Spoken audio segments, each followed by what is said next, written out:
Hi, Dr. Reagan Robertson, CCO of Productive Dentist Academy here, and I have a question for you. Are you finding it hard to get your team aligned to your vision, but you know you deserve growth just like everybody else? That's why we've created the PDA Productivity Workshop. For nearly 20 years, PDA workshops have helped dentists just like you align their teams, get control of scheduling, and create productive practices that they love walking into every day. Just imagine how you will feel when you know your schedule is productive, your systems are humming, and your team is aligned to your vision. It's simple, but it's not necessarily easy. We can help. Visit productivedentist.com/workshop. That's productivedentist.com/workshop to secure your seats now. And perhaps this has happened to you as your practice grows bigger and bigger and you implement middle levels of management and department heads and leaders and things like that. 68% of your employees quit their job, not because of the typical things like pay and benefits, but because they didn't get along with the supervisor. And if you're that supervisor, you certainly want to know if they're getting along with you or not. So team surveys done anonymously can tell you where you're winning as a leader and as a company and where there's some room for improvement. Welcome to Investment Grade Practices Podcast, where we believe private practice dentists deserve to get the lifestyle today while building an asset for tomorrow. Join your host, Victoria Peterson, to design the practice of your dreams and secure your financial independence. Let's get started.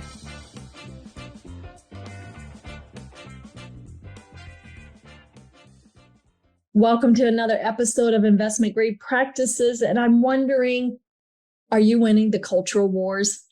No, I'm not talking about diversity, inclusion, and the whole nation's political scheme here. I'm talking about, have you really built a cultural North Star with your team? Because that's what's going on in the marketplace when we talk about talent shortages and attracting the right people to our practices. As a nation, we're kind of burned out on day after day dull jobs with no recognition. And it's going to take more than a paycheck to attract and retain top talent. Now, I know the pay increase is top of mind for everybody, but when you really peel it back, why do people stay in your practice? Why do you want to keep them in your practice? And it really comes down to coming together as a team around what we call a cultural North Star, a set of values, beliefs, habits that bind everyone together. So let's take this quick test. This is straight from our IGP scorecard, and there'll be an assessment link in the show notes here today. So there's 5 quick questions. And to build a cultural North Star, these are parts of the components. So on a scale of 1 to 5, 1 being, I didn't know I needed it. 5 is, yeah, I've got that in spades and I could teach it. So first question, my team knows and lives our values and philosophy of care. Where do you rank yourself on a 1 to 5? Number 2, our team holds each other accountable for our code of conduct. If you don't have a code of conduct, give yourself a 1. If you've got one and they hold each other accountable, give yourself a 5. The next question, we have HR processes for attracting, hiring, training, and retaining top talent. Number 4, we regularly survey the team to gauge our employee net promoter score. And number 5, we have an effective incentive program that provides recognition to top performers. Let's spend a few minutes today breaking these down, and let's go in reverse order. How many times have you set up a bonus program and the team's bonusing while your paycheck is shrinking? That is absolutely no fun as a dental practice owner. I've done that. It's no fun. So the basis for incentive programs is really about recognition for a job well done. That's why programs that incentivize product sales, toothbrushes, mouthwashes, whitenings, things like that, they really tend to backfire because they fragment the team. They may appear to be working, but really, if you incentivize product that have a high overhead, sometimes you might as well just give the product away, because between the bonus and the cost of the product, you're not making any money. So I like incentive plans that really incentivize behaviors. If you're a PDA client, you're really familiar with the grab bag. Dr. Kent Smith created this one almost 15, 20 years ago, and it's still a charm. It focuses on daily productivity. Are we scheduled to goal? And if we're not scheduled to goal, have we put forth efforts to fill the schedule and stay on goal? As Dr. Beard often likes to say, I only have 2 goals in my practice. 1, to hit my goal, and 2, to take great care of my patients. And your incentive programs should revolve around that. Once you're really good at the daily incentive, daily grab bag, that adds about 1% cost to your overall staff salary. So it's not a very expensive incentive program at all. You can then start moving to a collection bonus, and beware, before you implement a collection bonus, you're going to want to work with your coach, your financial planner, your CPA, and truly understand your overhead. We call this your profitability incentive point, or your PIP. It takes into account not only today's expenses, but also your debt repayment, an ROI to you as an investor in this business, and making sure that the doctor is paid not only his current salary, but has funded 401ks and retirement plans. So knowing your PIP, your profitability incentive point, understanding that recognition programs are there to encourage and recognize positive behaviors, this is how you set a foundation for great incentive programs. Now, this next piece, do you regularly survey the team and gauge your Net Promoter Score? Ooh, this is a scary one. If you ever wake up and say, am I a great leader? Or I'm nervous, I know I should have conversations with my team, but I've postponed them so long, now it's awkward. Oh, all of those things, all of those fears can build up. And it quite honestly can paralyze you as a leader and make you not want to do this. Our coaches do a great job of sending these surveys blind, anonymous, giving the team safety to say what they need to say. And then we aggregate the data in a way that you as a leader can hear it. So we take all the names out. We try to make it as anonymous as possible, so you can't even tell which department it's coming from. But this is where true leadership can be built. And I know we've been doing regular employee surveys for over 3 years now, since before the pandemic started. Bruce and I transformed our company into an employee-owned company. So it's really important that I hear what our team has to say, because they're not my employees, they're my partners. And as the CEO of the company, it's my job to listen and to serve. So without those surveys, I would have missed valuable information.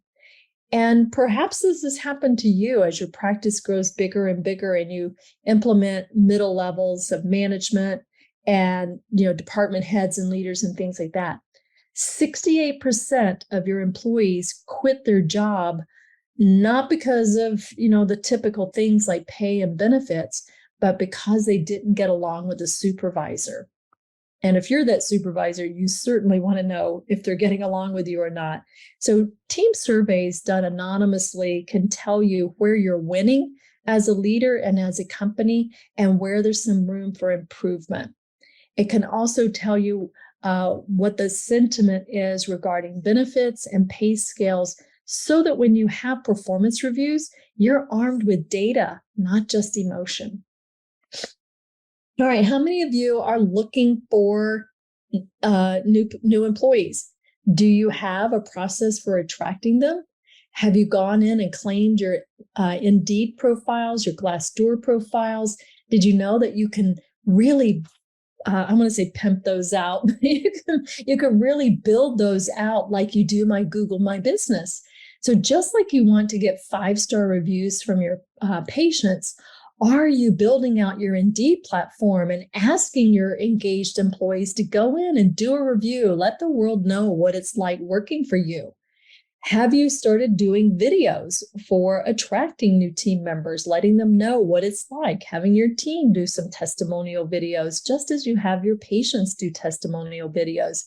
I think employer marketing is on the forefront of progressive marketing for dental practices today. So most dental practices have more than enough patients right now. In fact, the trend is going out of network, reducing the number of patients, balancing fee schedules, things like that. So where do you market next? You always have two customers, really. You've got your patients and your team. So as an employer, are you marketing to your team? What's your reputation in the community? If you had an opening tomorrow, would it be easy to fill or difficult to fill based on your reputation? That's what employer marketing is all about. But once you attract them, you need to give out a great offer letter and provide training. This is what really helps retain top talent. People today want to know that there's a career path. They can build skills, not just waste time, especially if they're driving to work and they have to go into a building. We don't have a problem attracting talent because we're mostly a virtual company. But a dental practice that's brick and mortar, you've got to have great reasons, and satisfying that need for growth and significance goes a long ways for retaining top talent. All right, the last two, our team holds each other accountable to our code of conduct, and we live our core values and philosophy of care. First of all, you got to write these things down. If you don't have great job descriptions that say, when we open the practice, this is what you do. Throughout the day with the patients, this is what you do. As we close the practice, this is what we do. We call that your job description. That's how you hold people accountable.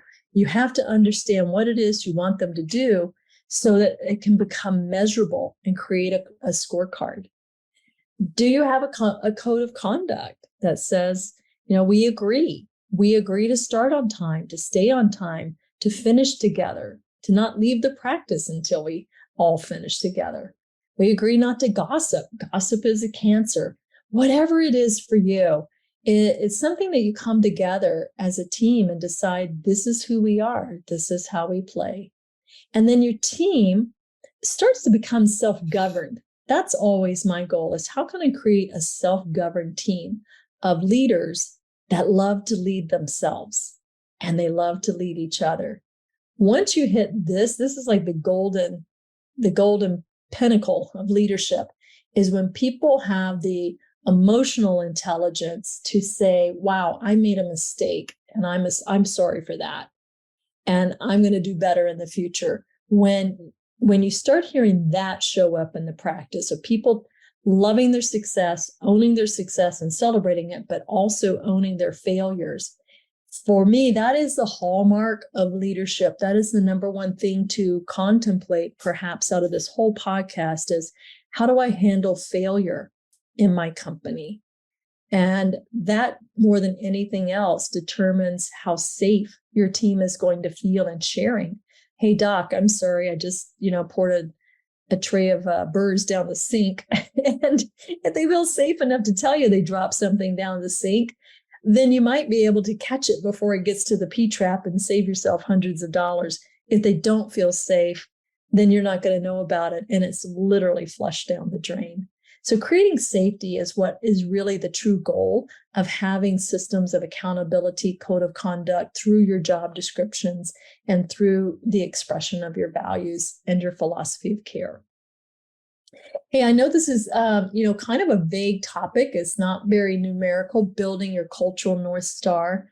But truly, when it comes to the end of the day, if all money were equal, wouldn't you rather work in a place that you love to work than a place that you just dread to go to? So whether you're the owner or the team, that's the focus of this week in building an investment grade practices. How do we come together to make this a place that everybody wants to work? Thank you for tuning in to this episode of Investment Grade Practices Podcast. If you find value in this episode, help us spread the word by passing it along to a dental friend, subscribe, and give us a like on iTunes or Spotify. Learn more about building your investment grade practice at productivedentist.com today.